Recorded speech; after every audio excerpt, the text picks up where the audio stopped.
Urgent, l'histoire du conflit algéro-français, 2 siècles d'affrontements et de tensions. Depuis que les forces françaises ont posé le pied en Algérie en 1830, les deux pays sont empêtrés dans un cycle de conflits et de tensions qui dure depuis plus de 2 siècles.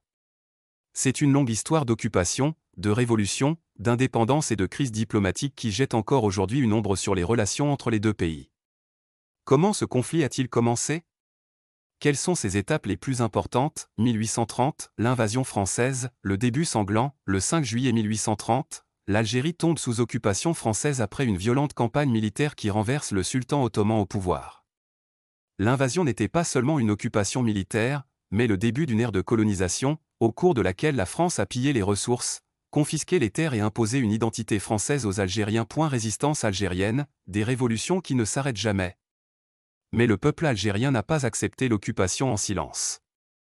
Dès le premier jour, la résistance s'est intensifiée et l'émir Abdelkader d'Algérie a mené l'un des plus grands mouvements de résistance armée de l'histoire, qui a duré jusqu'en 1847, date à laquelle il a été contraint de se rendre. S'ensuivit une série de soulèvements, tels que la révolte de Mokrani de 1871 et la révolte de Bouamama de 1881, qui étaient toutes des tentatives de restaurer la souveraineté algérienne. Le XXe siècle, l'étincelle qui a déclenché la Grande Révolution. Avec le déclenchement de la Seconde Guerre mondiale, les Algériens pensaient que la fin du colonialisme était proche, surtout après que la France eut promis de reconnaître leurs droits en échange de leur soutien dans la guerre.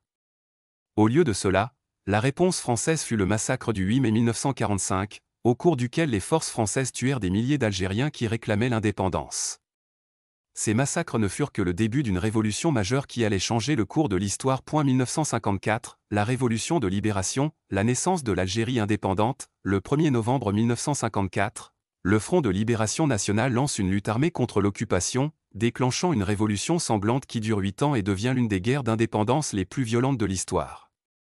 Plus d'1,5 million de martyrs, des massacres, des tortures, des exils, mais à la fin, les Algériens ont gagné, et la France a été obligée de négocier l'indépendance. 1962, l'Algérie retrouve sa liberté, le 5 juillet 1962, après 132 ans d'occupation, l'Algérie déclare officiellement son indépendance suite aux accords d'Évian.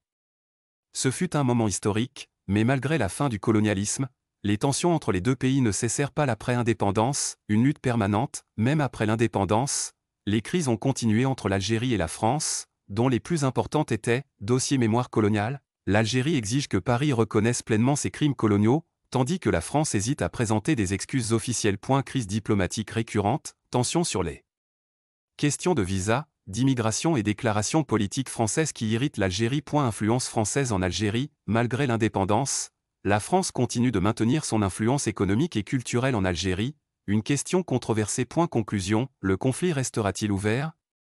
Malgré plus de 60 ans écoulés depuis l'indépendance de l'Algérie, les relations entre les deux pays continuent de fluctuer entre rapprochement et tension. Le moment de la véritable réconciliation viendra-t-il ? Ou bien les blessures du passé sont-elles encore trop profondes pour guérir facilement ? Seul le temps nous le dira, mais le conflit algéro-français restera certainement l'un des problèmes les plus complexes de l'histoire moderne.